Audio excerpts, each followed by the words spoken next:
पढ़ाया गया था part 2 page number 27। Page number 27 पर लास्ट लाइन देखें।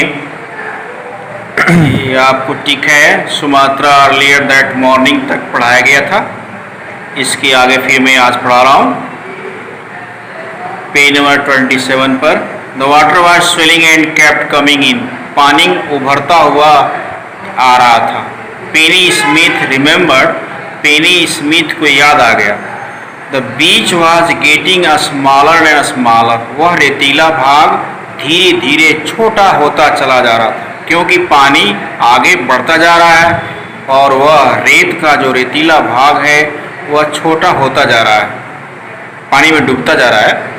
I don't know what was happening. ये बता रही थी कि मुझे पता नहीं चल रहा था कि क्या हो रहा है। But Tilly Smith sense that something was wrong. लेकिन टिली स्मिथ का यह दिमाग ये बता रहा था, उसे ये समझ में आ रहा था कि कोई चीज़ गलत अवश्य हो रहा है। Her mind kept going back geography lesson. She had taken England just 2 weeks before she flu out Thailand with her family. फिर उसने अपने दिमाग को उस ज्योग्राफी चैप्टर की ओर दौड़ाया जो 2 सप्ताह पहले वहाँ पढ़ी थी, यहाँ थाईलैंड में आने से पहले वहाँ पर जो पढ़ी थी। Tilly saw the sea slowly rise and starting to foam। Tilly ने देखा कि सागर धीरे धीरे ऊपर की ओर उठता चला रहा है, पूरी सागर का पानी, और फोम बनता जा रहा है, बबलिंग, उभार, बुलबुला, एंड फ्रॉमिंग वायर, और चक्कर काट रहा है। She remember that she had seen this in class video of tsunami that had hit the Havana islands in 1946। उसको याद आ गया कि उसने क्लास में इस वीडियो को देखा था, सुनामी की वीडियो को, जो हवाई आइलैंड्स में 1946 में आया था। Her geography teacher had shown her class the video. उसके ज्योग्राफी के अध्यापक ने इस वीडियो को क्लास में दिखाया था। And told that the tsunamis can be caused by earthquake. और ये भी बताया था कि सुनामी भूकंप के कारण ही आता है। वोल्केनोज के द्वारा भी आ सकता है या लैंडस्लाइड की वजह से भी हो सकता है। Tilly started to scream at her family to get off the beach. Tilly अपने परिवार को चिल्लाने लगी, उन लोगों से कहने लगी चिल्ला चिल्ला करके कि इससे हम लोग इस बीच से निकलें, बाहर निकलें।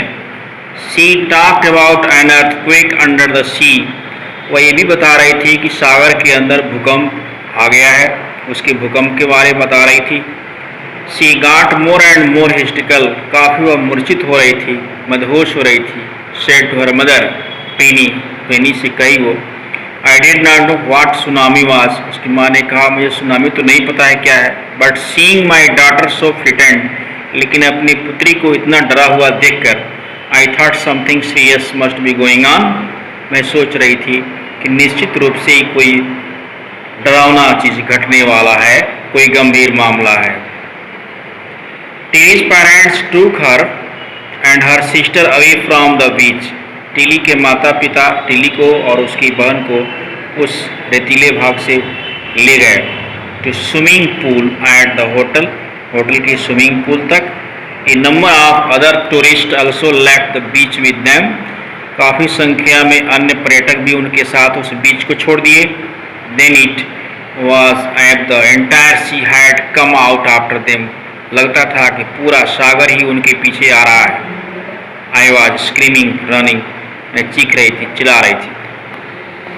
The family took refuge in 3rd floor and hotel. Hotel में 3री मंजिल पर जाकर वो रुकते हैं। बिल्डिंग में stored surge of 3 tsunami waves. और 3/3 भाग जो है सुनामी की तरंग में पूरा भवन डूब चुका था। If they had a stay on the beach. यदि वे सागर किनारे यानी उस रेतीले भाग में ठहरे होते तो they would not have been alive. तो शायद वे जीवित नहीं बचते। The Smith later met other tourist who had lost entire families. Smith बाद में उन पर्यटकों से भी मिली जिन लोगों ने अपनी पूरी परिवार ही खो दिया था। thanks to Tilly and her geography lesson. They had been forewarned. उस टीली को और उसके ज्योग्राफी के उस चैप्टर को बहुत बहुत धन्यवाद, जिसने उन लोगों को पहले ही चेतावनी दे दिया। Tilly went back to her school in England and told her classmates her terrified tale means यहाँ कहानी से स्टोर से है। टीली फिर अपने स्कूल इंग्लैंड में पहुंची गई और अपने सहपाठियों से इस भयावह कहानी को बताया। तो कल मैं पार्ट 3 इसी